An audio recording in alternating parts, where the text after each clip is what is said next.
Welcome to the Kingston Creative Artwalk. The theme of this Artwalk is Arts and the Environment. As usual, we are in the city, downtown Kingston Art District, where you have all those beautiful murals painting the environment. Now, for this Artwalk, we'll have poets, we'll have dance, we'll have music, we'll have storytelling, we'll have a little bit of history about the Jamaican environment and how we can save it through the arts. If you're online, thank you for joining us, and please share with us your own ideas of art and how we can save the environment through your art as well. Share those with us. Use the hashtag Kingston Creative. Follow us on all social media platforms. Instagram, we're at Kingston Creative JM. Twitter, we are KGN Creative. And of course, Facebook, Kingston Creative JM as well. Now, let's go into our first performance. I'll allow her music to introduce her. Please enjoy.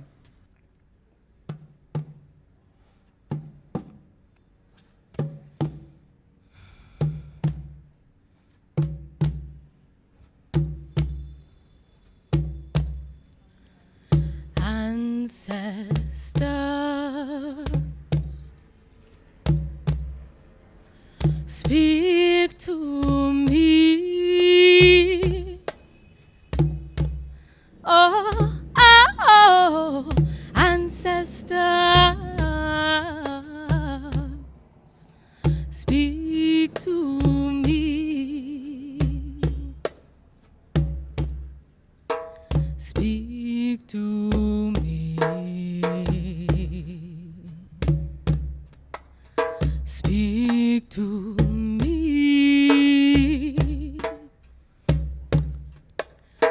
Ancestors,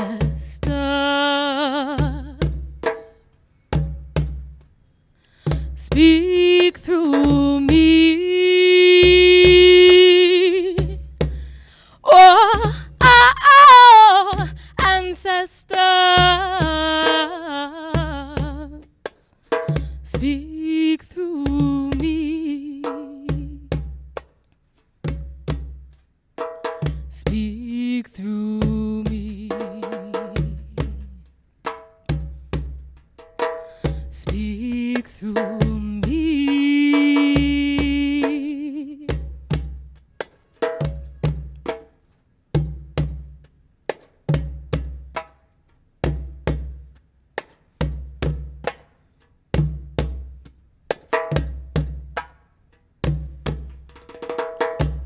I am the river, this is my mountain.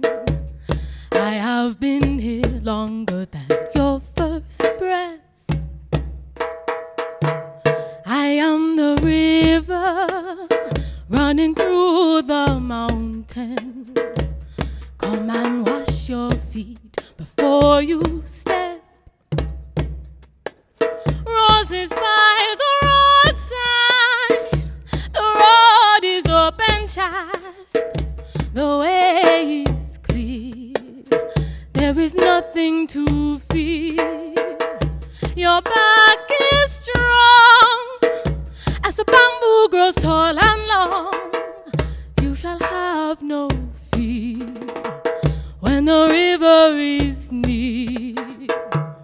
I am the river, blood of the mountain. I have been here longer than my first breath.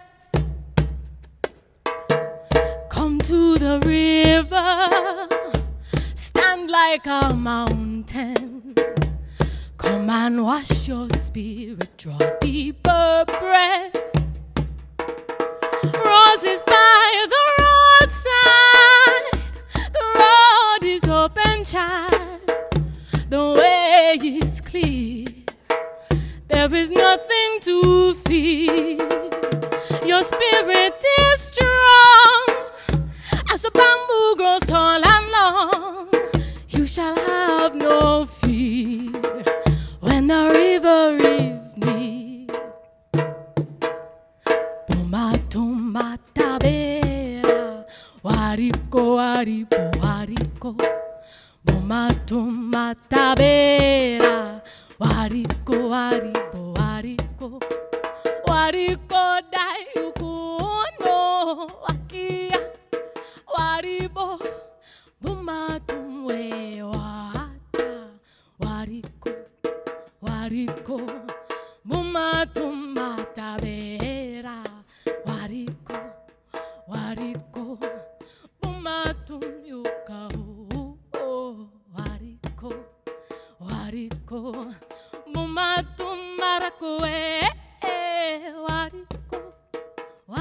wariko, bumbatum yamayeka, wariko, wariko, bumbatum atabera, wariko, wariko.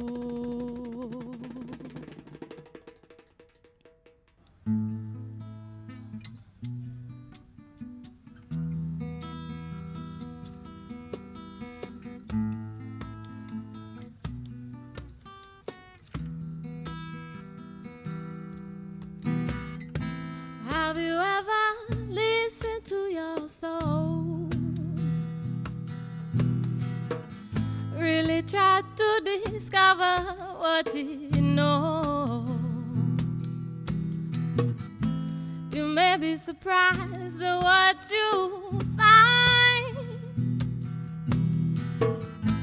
Pieces of you buried inside.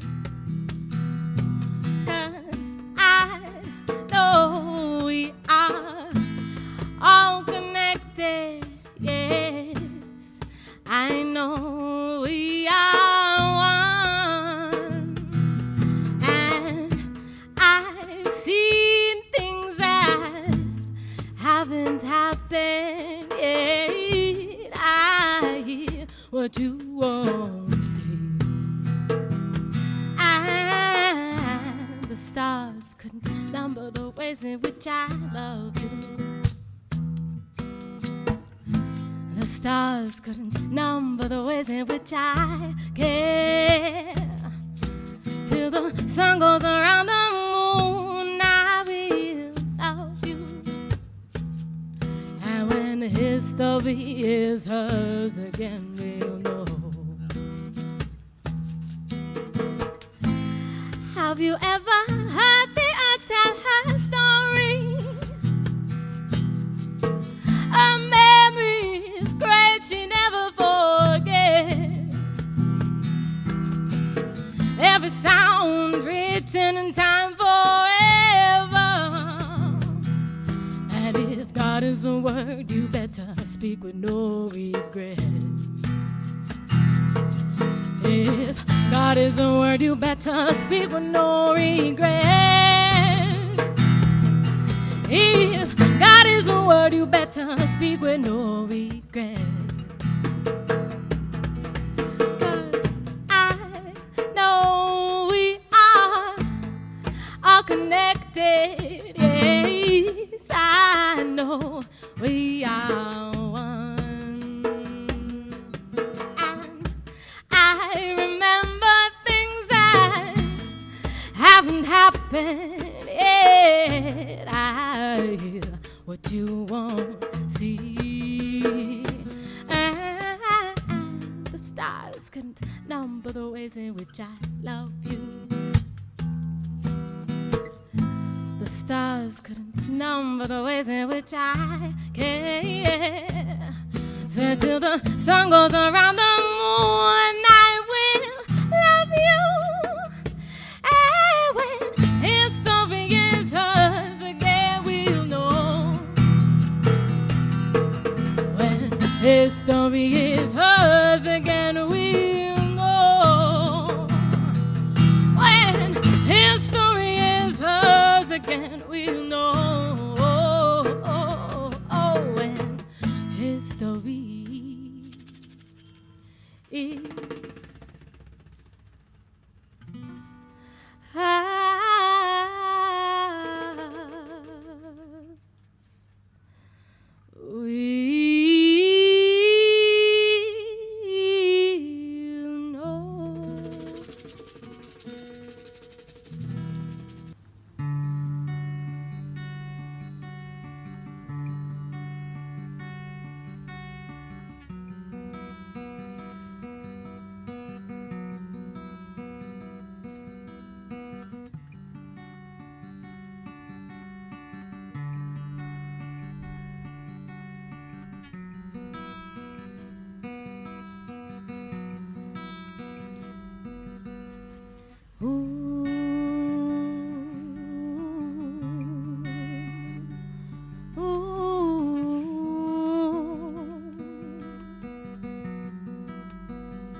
I'm in awe of you.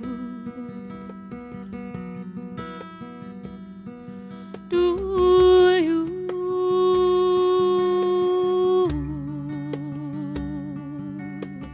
know?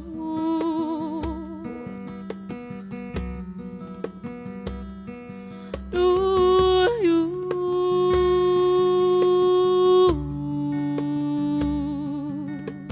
know?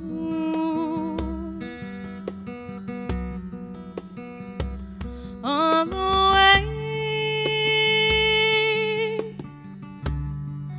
you take my breath away,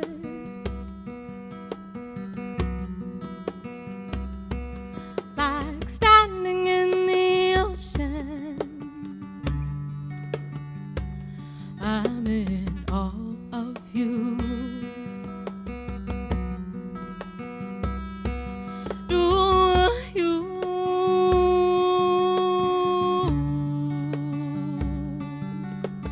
know?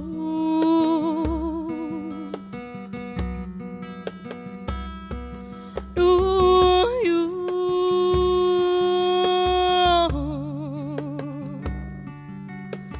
know?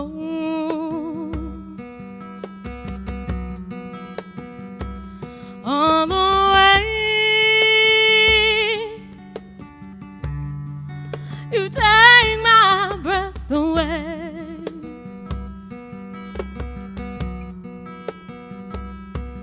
like looking at the stars. I'm in awe of you. Do you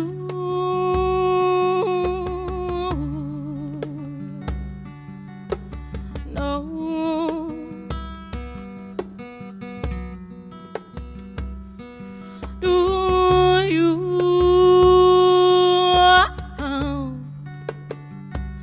Do you know?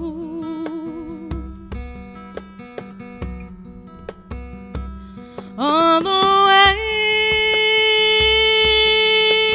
ways you take my breath away,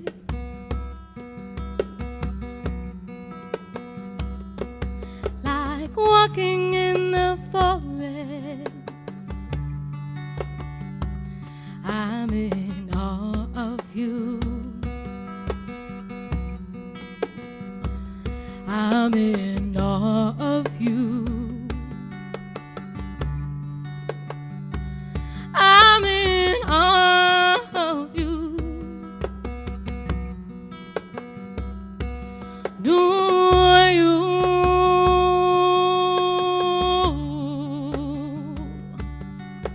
know?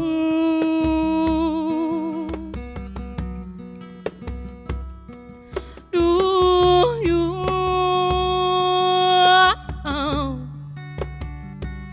do you know? All the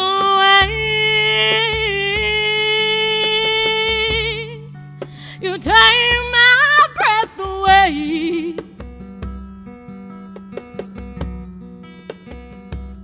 all the ways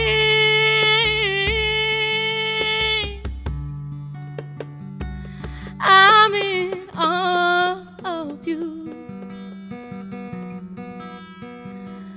I'm in awe of you. I'm in awe of you.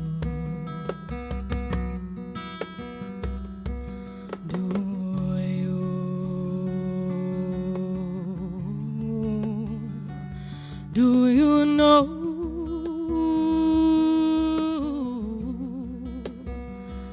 Do you? Oh, do you know? All the ways you take my breath away,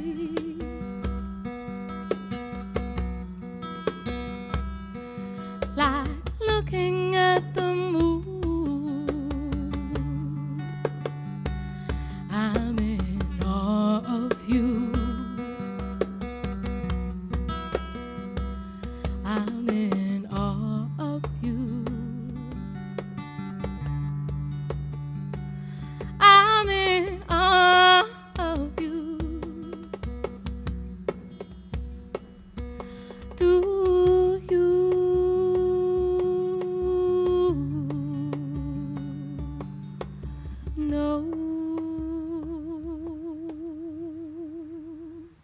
What a performance by Moon. There's a song that says, it's the sweetest time when the sun gone in and the moon starts shine. She really did shine today. Now let's talk to her. Let's find out about her performance, her music, her work, her art, and how it helps our lovely environment. Moon, boy. Greetings, and thank you again for having me here. It's a joy. Talk to us about your music. I mean, talk to us about our performance. It doesn't feel like a performance, first of all, especially with the songs that I chose. Music is very spiritual in its essence to me, no matter what I'm singing about, but especially when I am talking about matters that do with the earth and our relation to the earth and then to each other, you know. So if you listen to the lyrics of what I was singing, they're very deep and meaningful songs.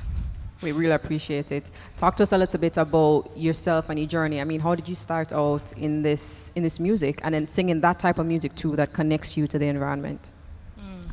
I've been singing since I can remember.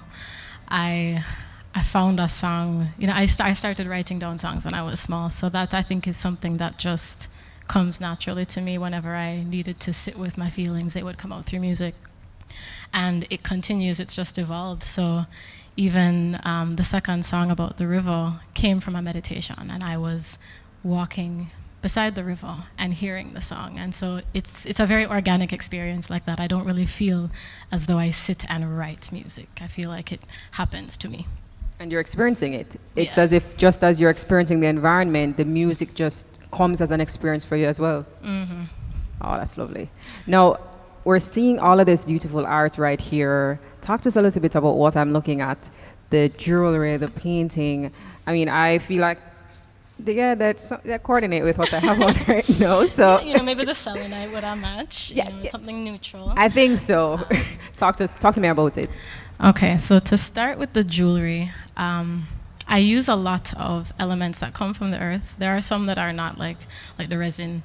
But if you look inside, you have crystals and herbs, and these are put together in what I would consider a medicinal way. So if I was to put those things together as a tea or a soak, they have properties that would work well together.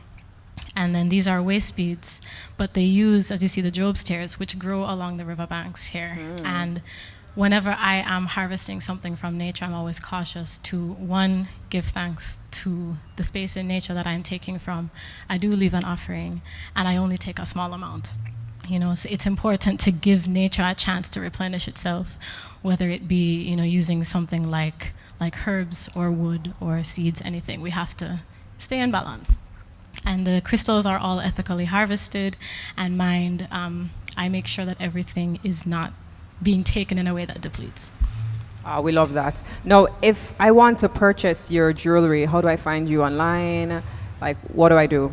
So I have a website that encompasses the music, the artwork, the jewelry, everything. It's earthandmoon.net. But if you want specifically the jewelry, there's an Instagram, which is earthandmoon_. The music is _moon the artist. And then with the paintings, I recently started a new page to advertise my poetry and visual art called Wild Numinous. So nice. I'll give you all the links. Spell that one for me, the last one. Wild, W-I-L-D, Numinous, N-U-M-I-N-O-U-S. Guys, I mean, there you have it. And these are recycled, so. Talk to me about this one. The painting or the wand? The painting. Yeah, this is actually on, I guess, upcycled ply. It came from, it was a box that was given to a store, and I was in the store, and I started talking, and he asked me if I wanted the scrap pieces, and I said yes. So, you know, it's something that he would have been throwing out, and I fell in love with painting on wood. And so I'm always looking for any extra wood that is not going to damage my brushes, but, you know. We love it. We love it. When people listen to your music, wear your jewelry, experience your art, what it is that you want them to take away from that experience? I try not to dictate what other people should receive from anything that I create. I create first and foremost for my own well-being and the relationship that I have with art, but I do believe that it has a place for people. So I think it's important to let people receive it in whatever way is authentic to them, rather than me saying you should feel this. Musically, I try to portray what I felt when I wrote the song in sound so that somebody who doesn't speak the language could receive that. But at the end of the day, I don't want to use the word care. I'm not tied to anybody having one particular experience. Thank you so much. Is there anything new that we should look forward to that you can actually share with us now? I don't like to talk about my plans too much. But I will say that Jeremy and I have some stuff in the works. So. All right, so there you have it, guys. Moon.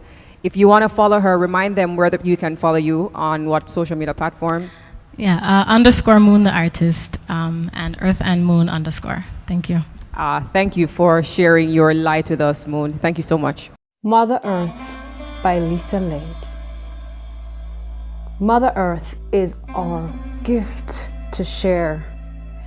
She gives herself freely, yet she's still aware that things are transitioning. Perhaps it's for the worse. How much more can she share if our tomorrow is cursed?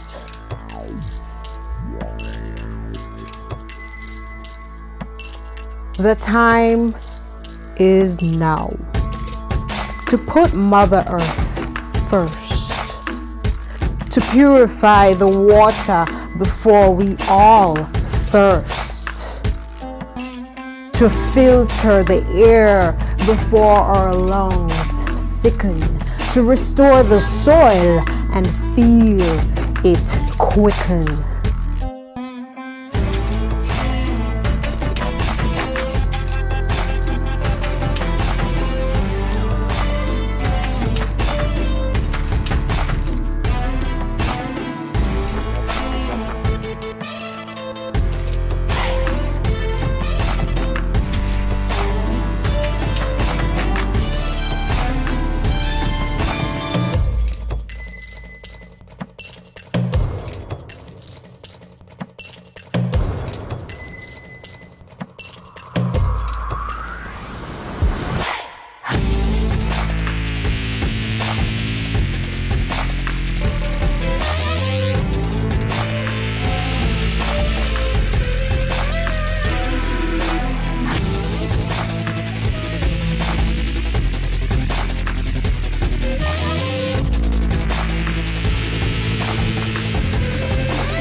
How long until there is nowhere left to turn? How much longer will it take for us all to finally learn that to this mission, together we all must rise and stop abusing Mother Earth before she dies? Life or life lost. Your action is what it will cost to make our precious earth green through living a lifestyle that's green.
We cannot continue as we are, leaving behind scar after scar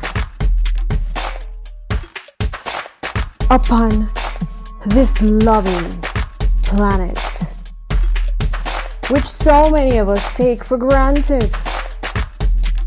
The era for taking action is now, to renew what's been broken somehow.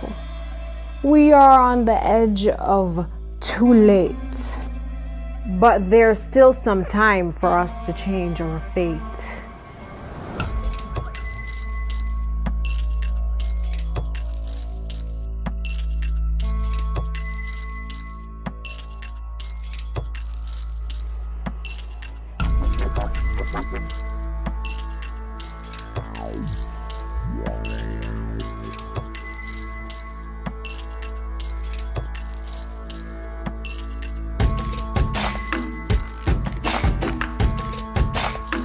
Earth Day is every day, or at least this is how it should be. We ought to take step every day to preserve our mother, Earth. Don't you agree?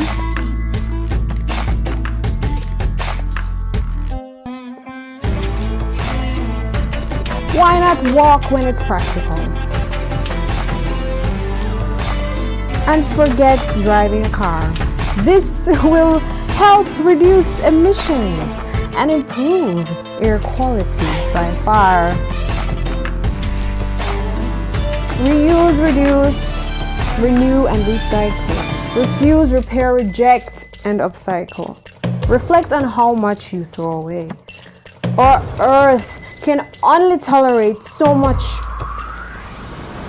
of so many obstacles. One day, there'll be hell to pay.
Let's talk about the littering.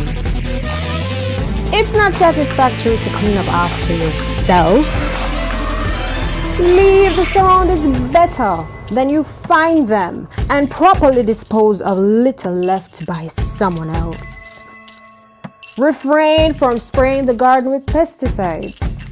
Protect and nurture the birds, trees, and bees.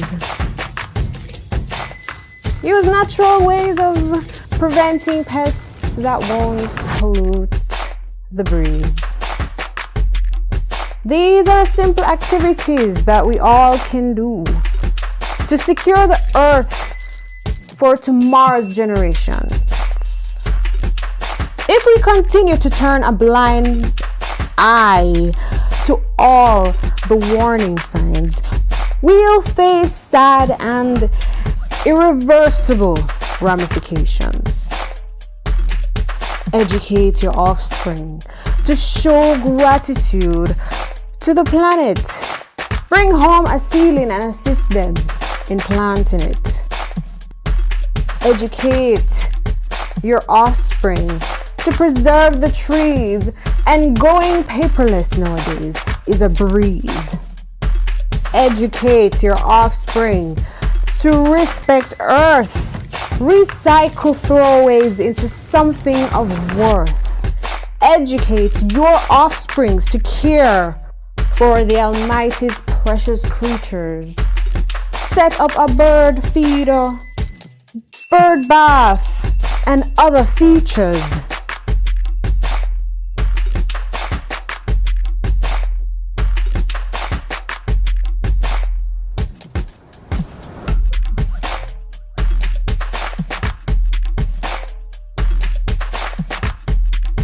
Educate your offsprings today that we are in this together. We ought to try to assist our planet and her organisms to live and to last in love forever. What a performance. I know you enjoyed that one. So listen to me. Drop some fire in the chat, any emojis that express how much you love that dance, you love the movement, you just loved everything about Lisa. Boy, I don't know what to say. I mean, listen, first of all, talk to me about this beautiful ensemble, Queen. Talk to me about that, please. Okay. Thanks. I'm happy that you enjoyed. This piece is called Mother Earth and celebrating Earth Month. I mean, every day is Earth Day, you know. Earth has done so many beautiful things for us, has provided us with beautiful food and fresh air and a wonderful vibe. And us as humans, you know, I love to share. This costume is my upcycled plastic bottle wearable art, and it's made of recycled plastic bottles from my recycled bin and some styrofoams that I picked up along the shores. From time to time I do beach cleanup as a way of showing appreciation to the earth and gratitude for life, because life is so beautiful, and as Jamaicans we are so blessed to be here in such wonderful, warm, tropical island paradise where the colors are vibrant and the food is so delicious. So this is my way of showing my love and appreciation. And we love it. I mean, can I get one of these costumes? Oh yes, yes. You may book one of your costumes or order. I do costumes done to order for special events, carnival, party, Halloween. So how do I order? Where do I find the information? Website, Instagram? Yes. You may visit my website at www.lisaledge.com. Lisa, L-I-S-A, Ledge as in L as in Lisa, E as in egg, J as in Jamaica.com. And you'll see a list of tabs that you can select, and you can go shop green or book green. We love it's all about green. yes. Love it. Now, tell me, how did you start off, with your dancing and your poetry? Talk to me about that. Okay, well, as a little girl, I was always adventurous and imaginative. I had lots of toys, lots of dolls, and I was always creative. My mom bought me all the art supplies I needed. So I started drawing, painting, since I was 8. Well, earlier than that, when I was a child, I used to mark on the walls like every other child with my crayons. Mommy didn't like that, so she got me my own little art book, and I started from there. It was my childhood passion, and as I grew up during my school years, I did very well at it, and I won numerous awards. And I decided to continue to study, and over the years of traveling and studying and collaborating with various universities locally and internationally, I learn more, I grow more, and I develop a huge appetite for art. And so I decided to venture into various fields and putting everything together, from visual arts, theatrical arts, singing, dancing, acting, writing. I also studied the ecology, where I learned more about the environment and the crisis that we're facing today with climate change. And we actually have less than 10 years before climate change becomes irreversible. So I decided to dedicate my life, my career, my art towards empowering others, educating others, and inspiring others to take action towards reducing waste. And responsible consumption is very important. I mean, gas emissions is rising every day as we, buy a new car, or we get and your cell phone, and it's good to be aware of these things that are happening. And as consumers, we have the power. Consumerism is where it starts, responsible consumption of these gadgets and products. It's very important. Wow, I mean, it's obvious that art and the environment is so important to you. You're wearing it, you are embodying it. So we really appreciate you sharing that part of yourself with us today. And just remind us, where we can keep up with you, be able to be adorned like you, boy, guys. I mean, I wish she had told me that this was gonna be the get up. I would, try to match. It's a pleasant surprise. But remind us where we can find you so we can be up to date with all the things that you're doing and that you will be doing in the future as well. So just tell us where to find you again. Yes, so you may find me at www.lisaledge.com. L as in Lisa, I as in Ingrid, S as in sandwich, A as in apple, L as in Lisa, E as in egg, J as in Jamaica.com. And you may follow the movement on Instagram at Eco Art Lifestyle. You may also leave a review on my Facebook page at facebook.com/ledgearts. And you may send me an email if you need further information at ecoartmag@gmail.com. Thank you. Ah, beautiful. There you have it. Now let me see if I can get some other movements as we head out. No, Okay. I can't. I can give you a little, All right, let's see. All right, a little tutorial, yeah? All right, so you're gonna stand with legs hip width apart, arms to the side,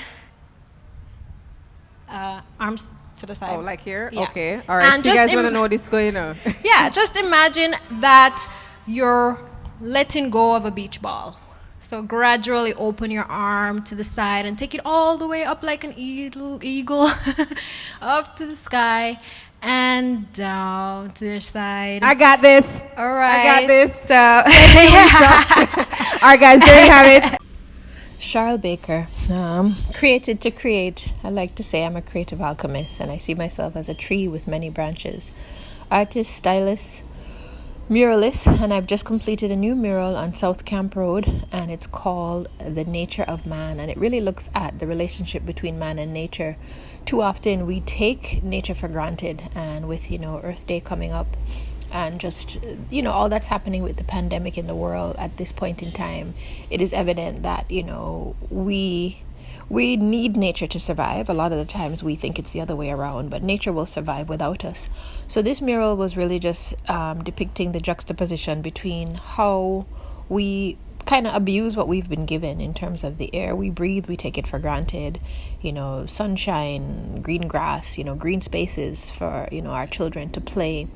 Just the whole ban on plastics, are we taking it seriously? Because too often we pollute our environment. And for me, reduce, reuse, recycle has always been a big mandate for my life. I find it very important and necessary to reduce my own personal carbon footprint. And if everybody was to have this mindset, even just do something conscious daily or weekly or monthly, would make such a big impact on this whole earth. Mother Earth needs our help to stay healthy. So the mural really just shows the juxtaposition of how we abuse nature, pollution, smoking, garbage, and it's showing the breakaway on the brick wall of the map of Jamaica. So it's just showing the ideal for the utopian Jamaican, where children are free to dream, to create, and to just be their best selves, to be able to enjoy nature. They can float on a butterfly and just enjoy green spaces, and give their pet chicken a ride, just to be at one with animals and the environment. Mother Nature's there in the form of a tree, where she provides sustenance, recreation even, because her arm is outstretched and a child is swinging. I mean, when last have you seen a child just swinging on a tree? I think too often we have forgotten that we are all connected, and we really need to just take care of our environment, because if not, there will be nothing left for us to enjoy. And even now, when a lot of us have been told to stay indoors and to not be able to go to beaches and rivers and do the things that we probably would have normally done, we see, more importantly now, the value of that and just fresh air we breathe being under masks. So it's very important that we are conscious of our environment and that we take care of it. So the mural was just showing what we're doing now and what it can be or what it should be. And it was just a breakthrough of Jamaica, hoping that Jamaica can break through in its mentality towards pollution and, just taking care of our environment, because it's super critical.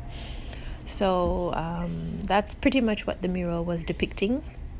And it was just, playing on the different images and elements. So even though there's a mask, like a gas mask, it still has flowers coming out of it.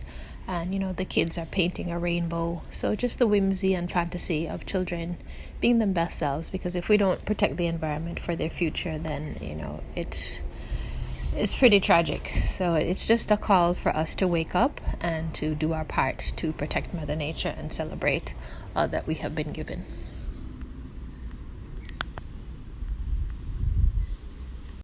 Balance in Nature, written by Christine Neal Wright. Grandma C was not your old-time rap-head and grumpy granny. As a matter of fact, for an 89-year-old, she moved and acted like she was still in her 30s. Mary and David were spending a whole week with her in the cool hills of St. Andrew. Grandma C had lost her husband over 3 years ago and made life for herself and the dogs, the guinea chicks, the turkey, the common fowls, and everything else that she had at home. She sometimes got lonely and wanted to spend quality time with her grandchildren when her daughter had to travel out of town or overseas to make presentations in her art. The kids were not always happy to stay with Grandma at times when it comes to discipline and chores around the house. However, she was great in the kitchen and she made learning fun by getting them involved, and she told the greatest stories. One morning, they woke up in the middle of the night to a rumbling as though it was an earthquake. The dogs were barking whoop, whoop, whoop, whoop, whoop, whoop, whoop, in a frenzy by the kitchen. Grandma was the first to get to the kitchen, armed with her machete and a dagger in her nightgown. It was obvious it was not an earthquake. Upon closer investigations, the sound was coming from the kitchen. Who on earth could be in her kitchen at 3 o'clock in the morning? She turned the lights on, and sure enough, there were about 6 rodents, big rats, feasting on her prized bunch of plantains with over 30 fingers on it. She was going to sell that in her boys and girls. That was it. Today, she would be getting a new pet. The children had missed the fishes she had in a large fish tank in the living room. Somehow, the last cat they had made a meal of them when Grandma was away for a few weeks. The person who was keeping house in her absence was not very responsible. The animals protested and complained bitterly at her.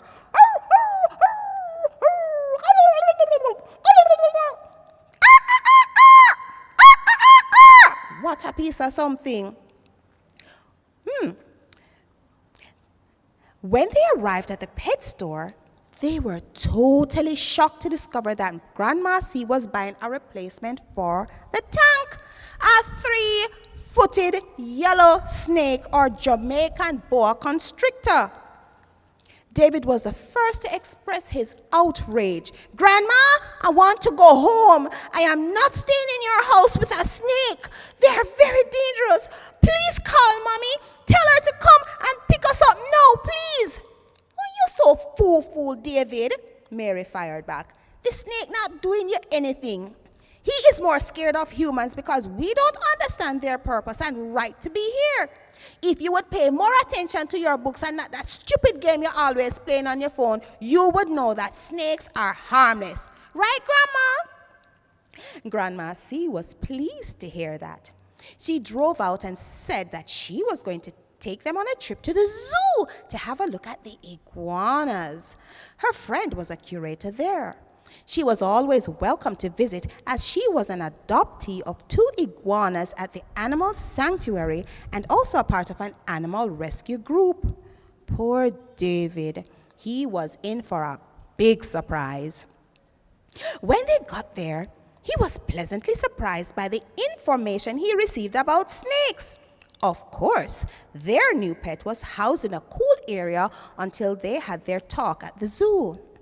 They met the monkeys, the joeys, and the kangaroos, owls, mandarins, crocodiles, parrots, turtles, and so much more. David listened closely to the curator, who told them many stories of these amazing animals who were here long before humans came. He said that without these animals, to the tiniest organism, all have their part in the balance of the ecosystem. He reminded them that all life forms should be respected. We should give way to these animals by respecting their space. However, if they are in your space, you should call the zoo immediately and they will incorporate NEPA, which is the National Environmental and Planning Agency, to retrieve the animal and take it to safety. What do snakes eat, Uncle Joey? Asked David, full of curiosity. Well, David, they love lizards and rats that can cause disease and make you sick, especially where you live in the rural areas or in the mountains. So I am sure Grandma Camille has her reason to have a pet, plus to have a snake as a pet, plus helping to keep you guys safe and her environment safe. But always remember to respect them and they will respect you, okay? But before we do that, let me show you both how to handle the snake and what else they like to eat. You should have seen their faces as they held the snake in their hands and around their necks. Grandma C had to tell David that it was time to leave, and he begged her to get an iguana for a pet as well. Good grief. Everyone laughed. The children went home to tell their mother that they had a great week and they wanted to become ambassadors for the environment and begged her to let them stay for another week with Grandma. They wanted to help her out in the garden, planting peas, pumpkins, okras, and all sorts of other things. And they would be baking, planting coconut cake together that weekend. I am sure they have a good start learning how to protect their environment and will definitely share their knowledge of the awesome balance in nature. Now, everyone, we have been given the gift of knowledge to create many wonderful things. We have the power to protect our world and do our best to preserve what is left of it. Thank you, Kingston Creative, for creating this opportunity for creatives like me to share. Thank you. So it's story time. Yes, it's story time. I hope you enjoyed my story. I definitely did. Now, tell me about that story. I mean, what was that one about? Okay, your theme is about the environment, and we are on a journey to teach and make aware of the things that we tend to take for granted. And the focus in this story is talking about the balance in nature, where there are animals out there that we would want to kill every time we see them, like the snakes and the crocodiles, and some other animals out there that boys would be shooting them with, we call it slingshots and stuff like that. And we had a feature with a gentleman who was a curator of the zoo, and he taught us gave us a lot of information about these animals that we are afraid of. With snakes, they're not poisonous in Jamaica, and they're harmless and they're gentle creatures. I didn't know that. So it was a wake-up call for me. And so I said, okay, I'm going to incorporate this into the story to help to make others aware of their environment and let them know that when you see a snake or when you see a crocodile, don't try to kill them. Just try and give them their space once, because they really are more scared of us than we are scared of them. So if you give them their space, you respect their space, they will respect your space, because without them, we won't have an environment. Right? And I like the fact that in your story there were children characters. I mean, talk to me about, what you think the importance of teaching children art and the environment. Because they're coming up when we're gone, they're going to be here with their kids, and if we don't teach them now, pour away on the world, we won't have a world left. Yeah, that's true. Yeah. I mean, how did you start in storytelling? I mean, why storytelling when it comes to the art? I think, well, I grew up, and I'm used to say I'm extra and show off, but it wasn't that. It was that creative was growing inside of me. And then as I grew older, I realized that when I'm doing stories, especially I have the greatest storytellers as parents, when they tell you about coconut tree and night, them old time there, when them in the graveyard and the banana tree and their head raised up high, I'm like, okay, if you can tell stories like that, and then reading stories, I was a lover of books. I'm still a lover of books. And the more I get to those books and I'm learning more about history, learning more about our out of many one people, I'm learning that we're such a wonderful people and that we have so much to share, and we shouldn't sit on this talent. We should share it and at least make our kids especially aware. And even the older ones, they don't know a lot of things about trees. They don't know about that you can eat certain foods raw. You know, have to cook out everything. And that is also helping to save the environment. You can't eat out, what is something named calabash? And the coconut trash. Yeah, you can get creative and do some wonderful. I learned the other day that you can cook in the earth. That's another story. Yes. Yeah, so I didn't know all of these things. And even with COVID going on now, we have to learn to turn our hands and make fashion. Absolutely. Yes. So even the planting story, that was kind of real. That was real. You can use planting and make cakes. You can use it to make pudding. You can just do a lot of things with what you have and not worry about why the money not there right now, but you can turn your hand and use simple things and make a wonderful meal for your kids, and they can appreciate it. And through storytelling, we can also share the knowledge that we have with others in a very animated way, in a way that they can enjoy it. Yes. And I mean, we certainly enjoyed your performance as well.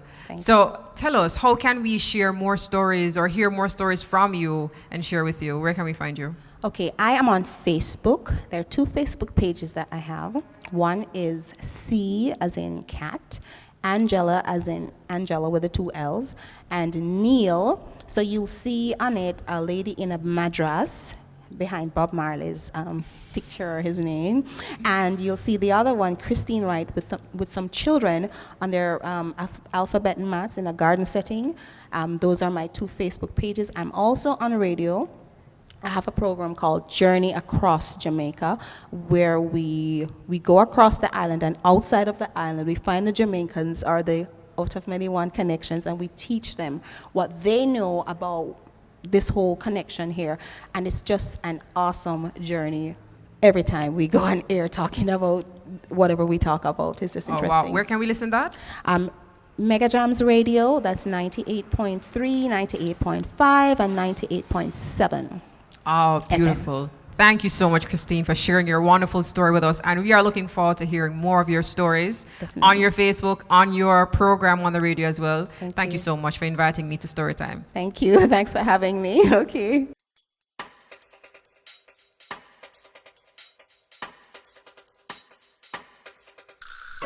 My name is Dean Gibbs, the project officer at the Rosetown Foundation and manager of the Rosetown Community Urban Garden. In 2009, Prince Charles visited Jamaica. Through that visit, a gentleman by the name of Mr. Michael Black went to meet him. During that visit, he was introduced to Rosetown. He came to Rosetown and he fell in love with the place. Through the visit of Prince Charles, the Rosetown Foundation was established in 2009 and registered in 2010.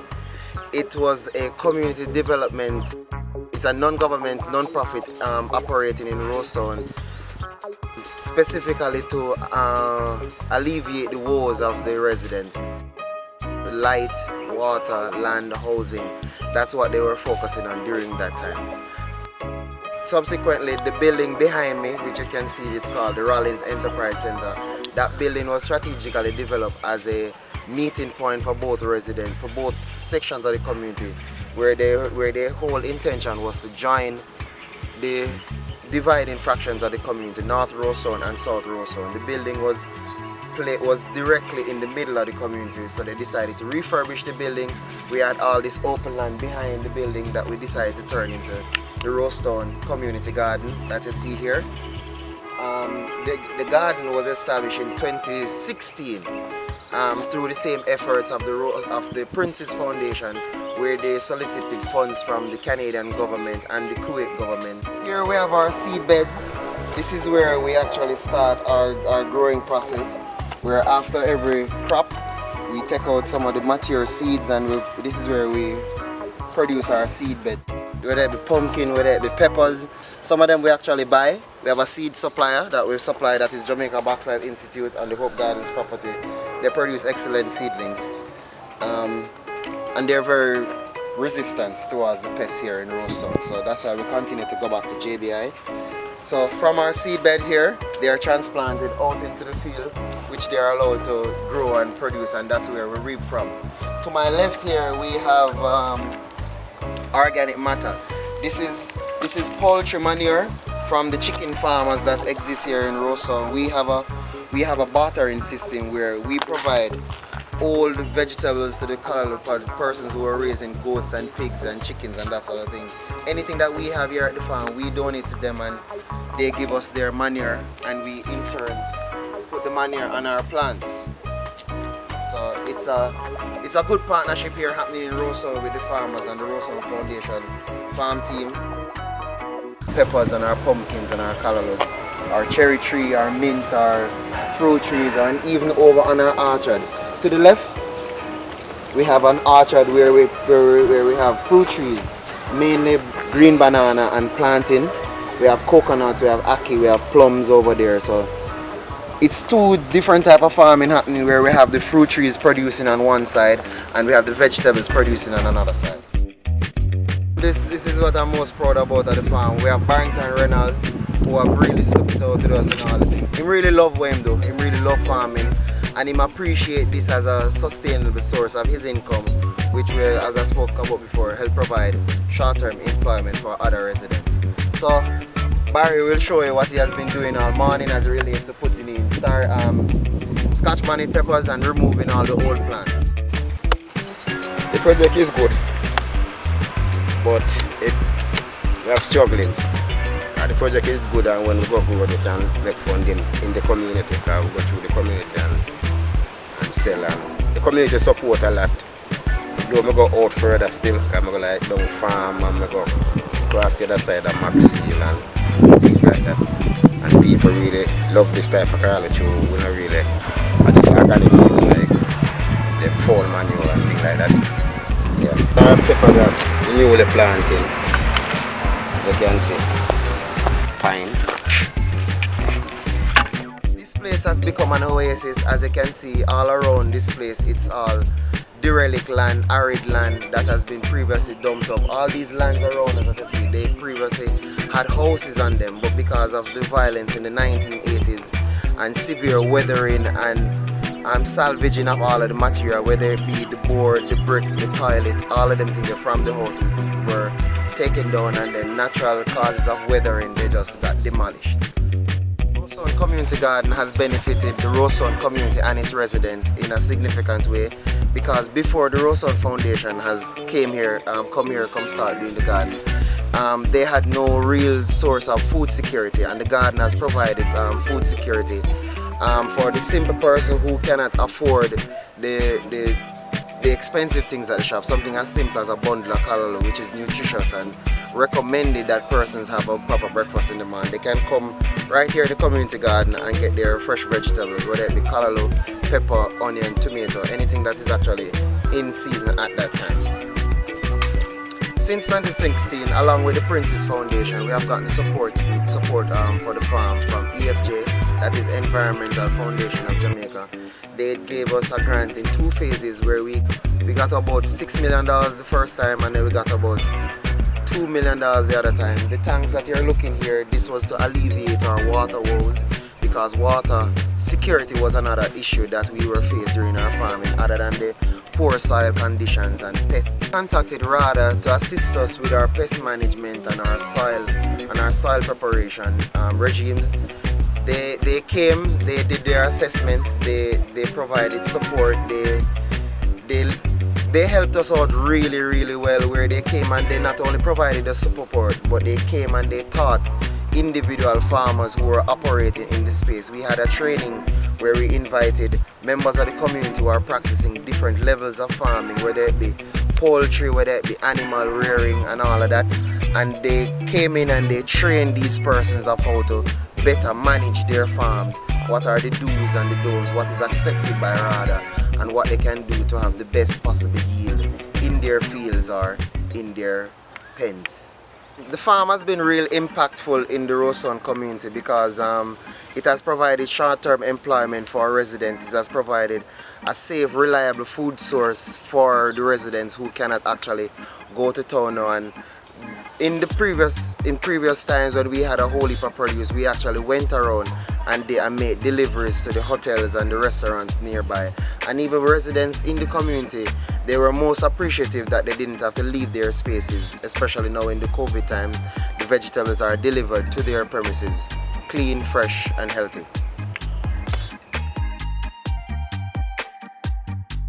This venture, that's happening here at the Roseton Community Garden, serves two parts where it's excellent for the environment and it does woes for our quality of life and our quality of living. The urban garden has improved our quality of life by removing all these toxic gases from the air, whether being carbon dioxide or carbon monoxide.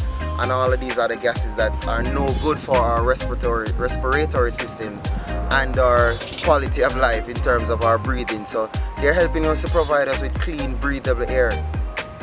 So here at the Roseton Community Garden, we are semi-organic, where we practice composting and we encourage residents to practice composting and to not burn any rubbish. We completely and unequivocally denounce against the burning of garbage because that helps contribute to all of those toxic gases in the air that the plants here have to be working so tirelessly to get the gases out of the air by removing the carbon dioxide and producing the oxygen as a byproduct. So when we have our training and we invite the residents who have their backyard gardens and doing their little pot plantings in pots at the back of their homes on their windowsills, where we encourage them to plant their own herbs and spices. We also encourage them to practice composting rather than burning the trash that comes from the leaves on your tree and all the organic matter, whether it be the banana skin, the yam skin, everything that comes out of your kitchen. We encourage them to put them into a bucket, add a little soil, a little water and cover it down and just turn it over every 3 days. In a matter of 3 weeks, you will have rich, nutritious compost that is expensive and that you just made it at your house from your waste, from your refuse.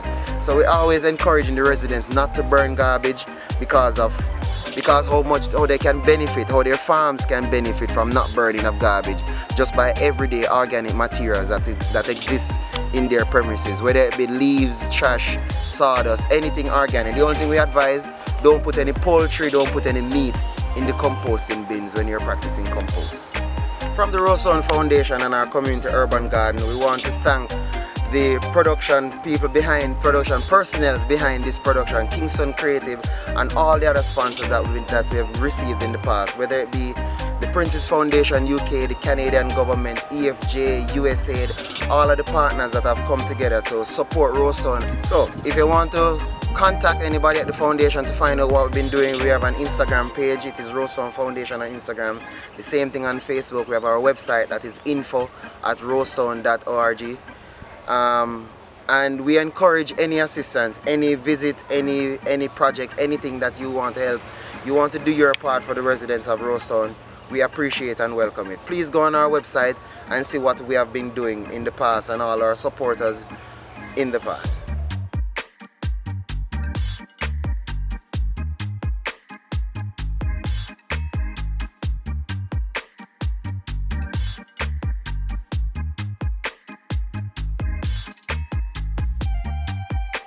And now we're going to be talking to Christopher Creary. What do you know about the migration of trees from other countries to Jamaica? Well, he knows a lot about it, so let's have a chat with him. Hello, good afternoon. How are you doing? Thank you for sitting down with me and talking to me about trees and the environment. Well, I can tell you for a fact that trees are very important. Trees are very important to the environment because they produce oxygen and they also provide food. Now, during the time Christopher Columbus discovered this island, they were already like cassava. We had corn and pimento, right? But then the Spaniards came, and in 1509, they decided that they were going to just settle in. So the colonization of this island started in 1509, and for about 146 years, the Spaniards came here, and they did bring in a lot of stuff. And the thing that they brought in like grapes, banana, cane, tamarind, coconut, date palms. Guess what? They also introduced animals. Oh, wow. Yes, they introduced the common fowl. Yeah, and this is what we call chicken today. And they were the first to introduce pigs and horses to this island.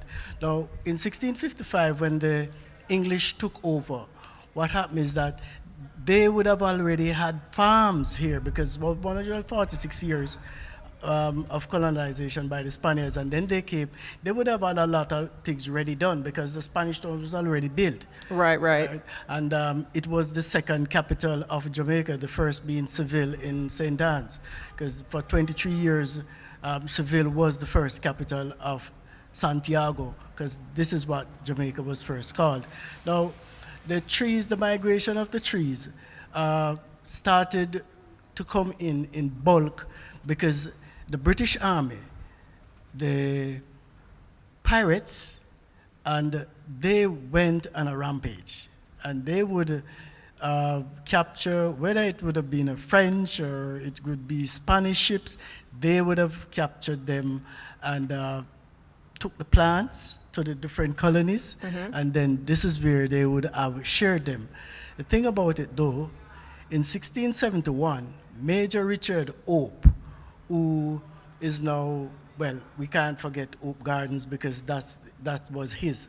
And it was, in 1671, he was given 900 acres of land for payment because he was one of the main soldiers, a major, who was with the Venables and Penn expeditionary force that captured Jamaica.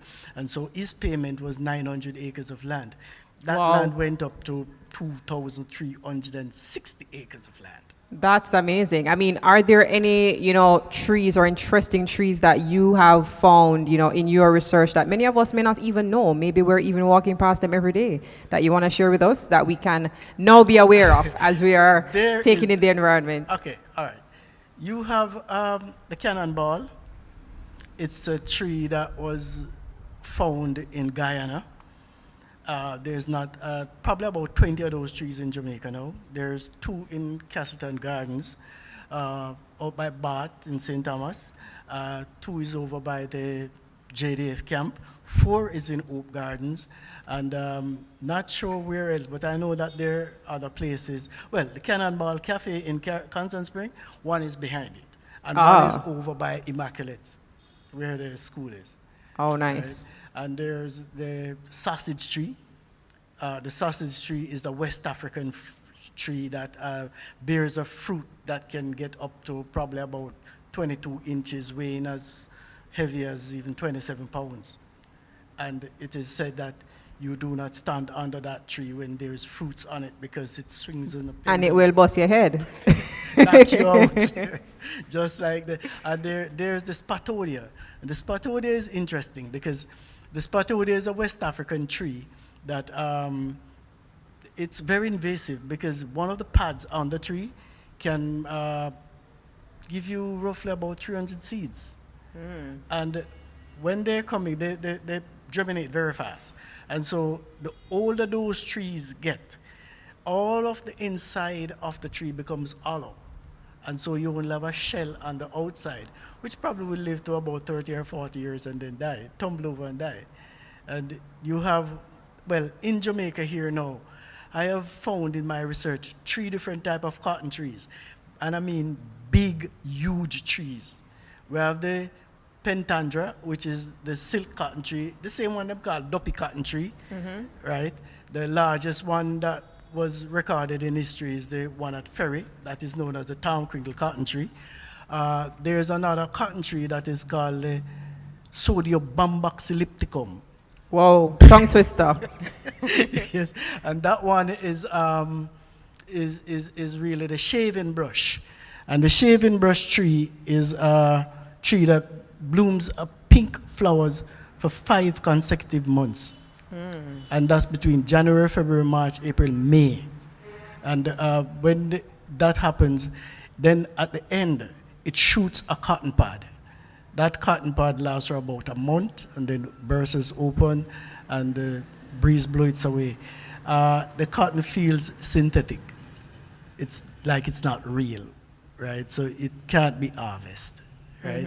Now there's another cotton tree which is known as the Bambax malabarsium, or the red silk cotton. And this cotton is native to India.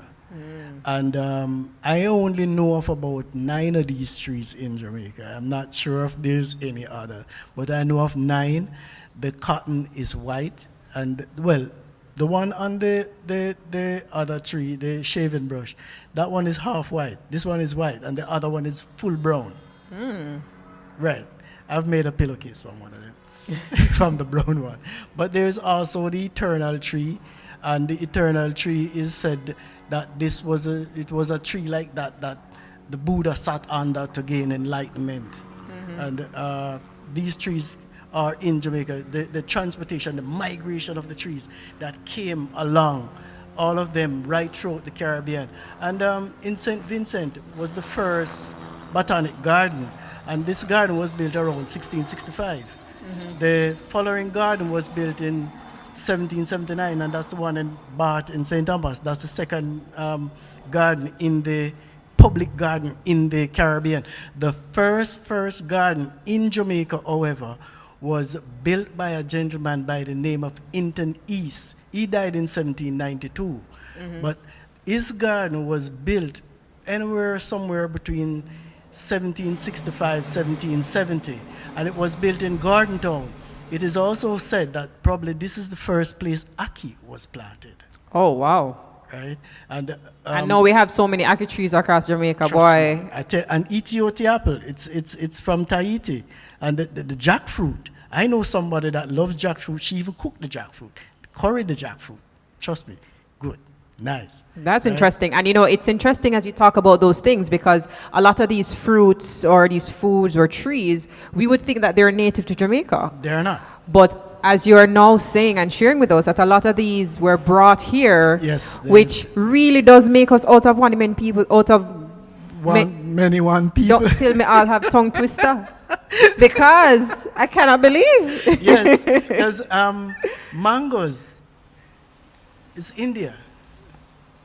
Right? There's so many. There's a Japanese pine tree here, Oh, wow. You'll find it in Sincona. Where is that? Sincona, up in the hills. As a matter of fact, Sincona, Oak Garden was the first plant experimental site where they bring the plants to plant them to see how well they would do outside their natural habitat. The second plant experimental site was built by Jamaica's 11th English governor, a man by the name of Nicholas Laws. Now, Nicholas Laws also was a chief justice, right? And he married 5 times, 5 widows. But the 4th one was where he got the Temple estate. And the Temple estate is where coffee was first planted. Wow. Right? And the environment that we're in, there's so many trees in the environment that we take them for granted, right? So for instance, the elephant ears tree. A lot of people pass the elephant ears tree up and down and think that this tree is a guango tree. It's not, right? And there are a couple other trees like the Brazilian nut. They also call it the monkey nut. And it's one of the most expensive health nut you can buy. Right? And there's a palm tree, the African oil palm, that produces in Nigeria and Senegal. They have farms of these trees, and they have to harvest them to make lubricants and so on. Right? So, and they're here in this country. Wow. We have them here, right? And most of the fruit trees, they're not ours. They came from Well, somewhere they're else. ours now because Yes, they're they are. here. Right? I But mean, it's because of our soil is very good and produces some of the best in the world. The trees might come from another country, but getting here, they're flourishing. yeah. Wow. Wow. I mean, we really appreciate all of these insights and these facts that we would not have even thought about. And we're walking past these trees, we're enjoying all of these foods, we're enjoying the environment. Yes. But to know about the environment is another thing. Is another So we really appreciate you sharing that with us. I mean, how did you even start to, get involved in all of this? Talk to me about the treasure hunt that you used to do as a child. Okay. My grandmother, she would when you're a Kingston kid and you go country and you're sitting with your grandmother and she say, "Come boy, come follow me go a bush." You follow her go to the bush. So when she get there, what she do is pick a leaf from a tree and hide it in her pocket. Then she have on a big apron it up. So she drop the leaf down, you're not knowing that. So when you get home, she take the leaf out and she give it to you and send you to go and find the tree. Ah. So when you find the tree, you get the most beautiful story and the name of the tree. Oh man, that's so lovely. That's amazing. Yes. I mean, how do you think that has shaped your view of the environment and just the importance of taking care of it? Wow. I from an early age I wanted to make perfume from flowers. And I didn't know how to do it. I wanted to know what this tree would do, what this herb would do, what this is for. And so my interest in the environment and all is that I remember some time ago I went to Port Royal. I took a group of students, and as a matter of fact, I'm a professional tour guide. Oh. And I took a group of students on a tour of Port Royal and the mangroves. Now, there are three different types of mangroves there. They're black, red, and white. Now, when I got there, and just to see what was happening, that all of the garbage that was coming through the gullies ended up over there. It sailed right across the harbor, right into, and that was like, woo. Yeah, this is not good. It's not good. And so I would thought that they should get some mesh or something to stop that from going over there. Right. But the garbage is making a lot of bad things for that side and the mangroves. They're destroying the mangroves over there. Wow. I mean, when we notice those things, it's really now for us to say, okay, how can I make sure that I am taking care of the environment? And when I'm creating art, whether it is, whatever it is I'm using, making sure that it is not something that is going to destroy the environment. Yeah. Right. Exactly. Wow. I mean, we could sit down here and talk all day about the history of the trees because it's really making me feel good. So thank you so much for sharing that with us. And of course, if a small group of persons want to go on a tour, how do they find you? Okay, my email is christopherquery219@yahoo.com. And my Facebook, I have stuff on my Facebook page. Alexander Query on Facebook, and I do partner with Christine with the Journey Across Jamaica program on Mega Jams 98.7. Okay, beautiful. Yeah. So, I mean, there you have it, guys. If you would like to, take a small tour across Jamaica, a small group of people, socially distanced, you can find Christopher, and he will definitely share with you some more tidbits about the environment, about the trees, and how we can make sure that we are enjoying it. We're enjoying our art and also enjoying our environment. So, thank you guys so much for tuning in to the Art Walk. Today we talked a lot about the arts and the environment through dance, through music, through readings, through little talks like this. Thank you for tuning in. Until next time.